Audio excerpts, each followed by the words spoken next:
Hi, Mystery Recapped here. Today, I'm going to explain an American Gothic mystery thriller film called The Pale Blue Eye. Spoilers ahead, watch out, and take care.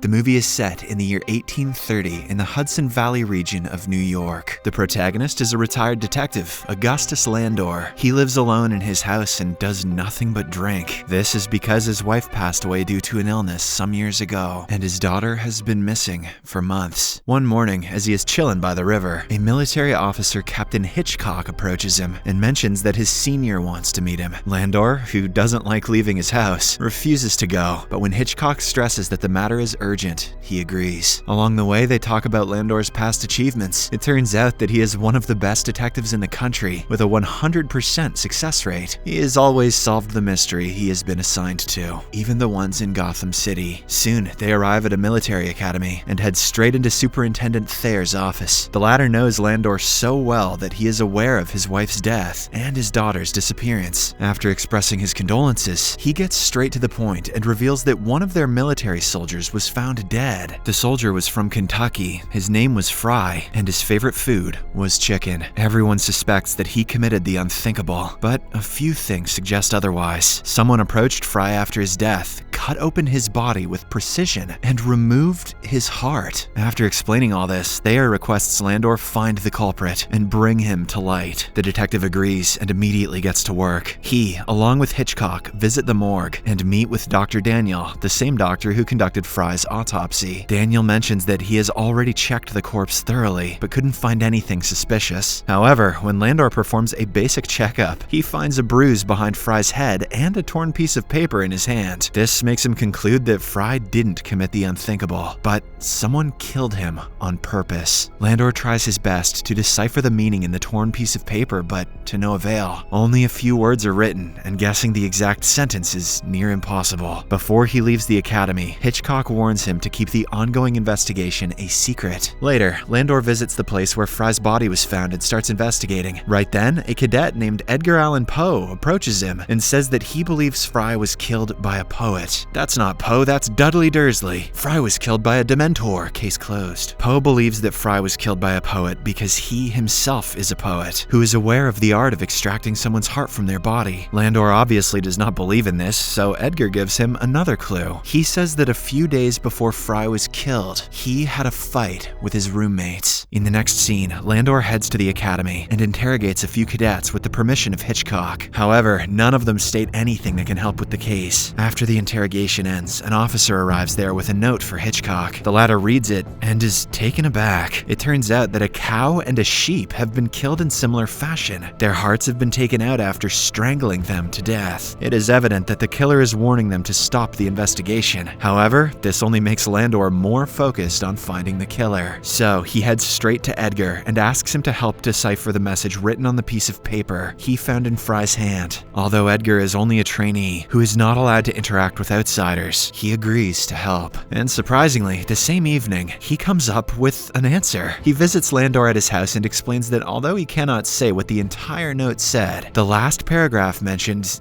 "Don't be late." This means that the killer had invited Fry to a location. After a bit of discussion, the two come to the conclusion that the note was written by a woman. This is because a cadet like Fry would have no purpose meeting a man outside late at night. Just then, Edgar remembers seeing a beautiful woman outside the military base on the day the murder was committed. The following day, Landor sends a note to Edgar, asking him to meet him at an ice house near Lake Courage. Without wasting any time, Edgar arrives there and finds Landor inspecting an old abandoned house. Inside, he notices a circle and a triangle drawn on the floor and assumes that someone conducted a ritual there. He also mentions that the performers placed Fry's heart in between the shapes and performed black magic. As the house belongs to the doctor, Daniel's son Artemis, Landor now suspects that Artemis did all of this. However, to learn more about black magic, he takes Edgar to meet one of his special friends, John, who is an expert in such topics. They provide him with diagrams of the strange shapes, and John immediately deduces that it is a special kind of black magic ritual performed to become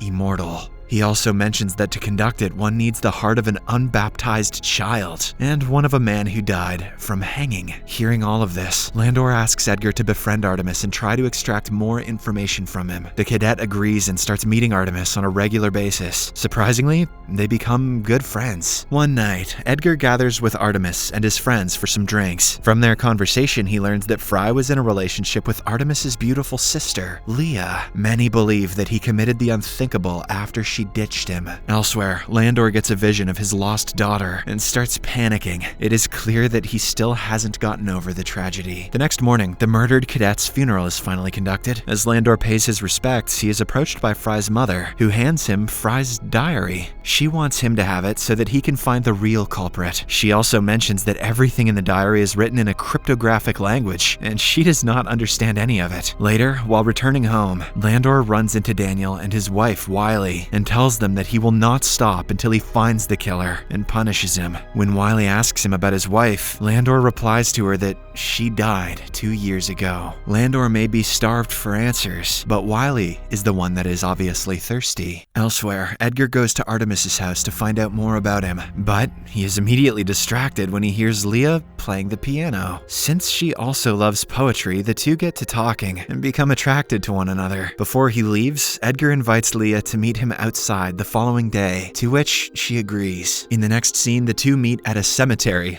hot date, and begin expressing their feelings. Edgar states that he is greatly attracted by her beauty and her charm. When it's Leah's turn, she unexpectedly suffers from a seizure and falls to the ground. Luckily, she soon recovers and Edgar accompanies her back home. Meanwhile, Landor tears out the papers from Fry's personal diary and successfully extracts some information from it. At night, as Edgar is working alone, a fellow cadet and Artemis's friend, Ballinger, attacks him from behind and beats him up badly. Fortunately, Landor arrives there in the nick of time and saves Edgar before he is killed. The next day, Landor gets to know that Ballinger is missing and later finds his body hanging in the woods with his heart removed. However, this time, Daniel takes a closer look at Ballinger's body and reveals that the person who removed his heart is different from the one in Fry's case. The cutting is not as precise or accurate this time. Hearing this, the high-ranking officials get angry and they ask Landor to solve the case as soon as possible. For starters, they want him to interrogate Edgar, as he is the most mysterious and cunning person at the camp. When Landor refuses to comply, Hitchcock reveals that Edgar recently fought with both murder victims, Fry and Ballinger. This surprises Landor, as his poet buddy had never mentioned any of this. So, he meets Edgar outside and asks if he's hiding something. The latter confirms to have fought with them because they constantly bullied him for his appearance and his habits. However,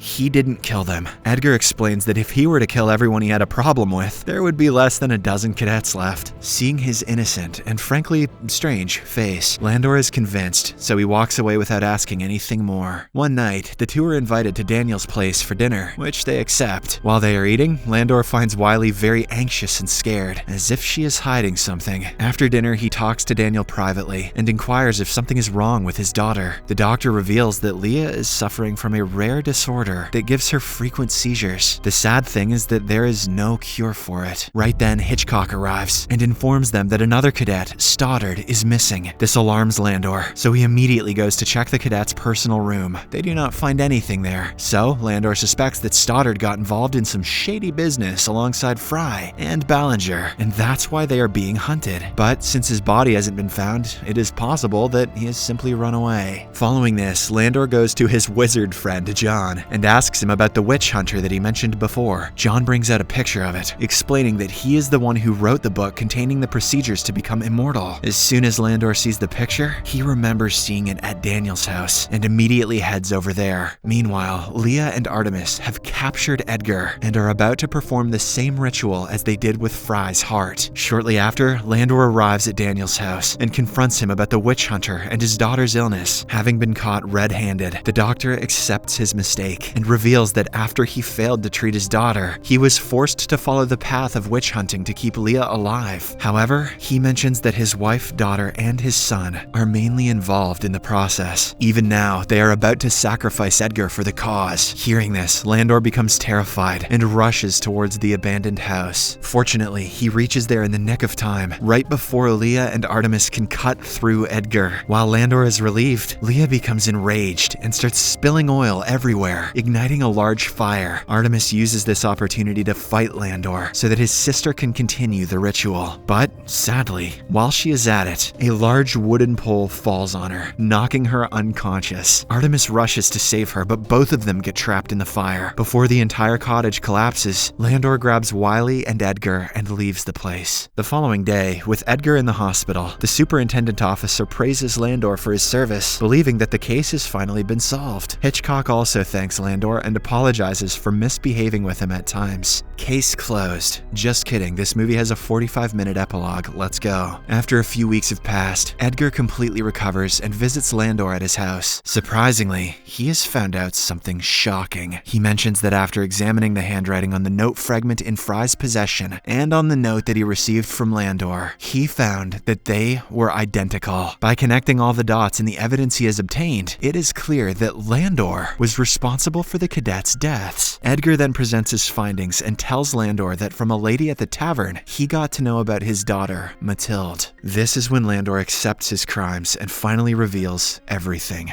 It turns out that 2 years prior, after attending her first ball dance party, Mathilde was returning home alone when she was violated by Fry, Ballinger, and Stoddard. Although she survived, the incident traumatized her so badly that she committed the unthinkable from a cliff. Landor witnessed the entire incident and tried his best to stop her, but to no avail. As the days passed by, Landor hid this information from everyone and lied that she had fled. But because Mathilde suffered and died right in front of his eyes, he wanted to take revenge. So he approached Fry, lured him with a message, and took him to a deserted area. There, he brutally finished him off and made the scene look as if the victim had committed the unthinkable. After he left, Leia and Artemis extracted Fry's heart for their ritual. When Edgar asks him how he found out about Ballinger, Landor replies that he got to know from Fry's personal diary. So, at the opportune moment, he murdered Ballinger and dismembered his body to give the impression that the cadet had been killed by the same killer who disfigured Fry's body. This is the reason why Dr. Daniel found both incisions to be different. Finally, Landor believes that Stoddard had run away due to the fear of being killed. He might have escaped, but will have to live out the rest of his life in fear. Landor took part in the investigation because he didn't want anyone to suspect him. He also wanted to know who extracted Fry's heart. In the final scene, Landor tells Edgar that he can go and tell the authorities that he is the real killer. However, the poet refuses, saying what he did was understandable. Criminals like Fry and Ballinger deserve nothing less than what they got. Saying this, Edgar burns the notes and hence erases the evidence that could have gotten the detective arrested. Edgar then leaves, but not before telling Landor that he really treasures the moments they spent together. I never thought I'd get to meet Batman. The movie ends with Landor walking to the edge of the same cliff from where his daughter committed the unthinkable. He lets her hair ribbon float away, saying, "Rest, my love." Subscribe for more videos like this, turn on notifications, and leave a like to help the channel out. Thank you for watching.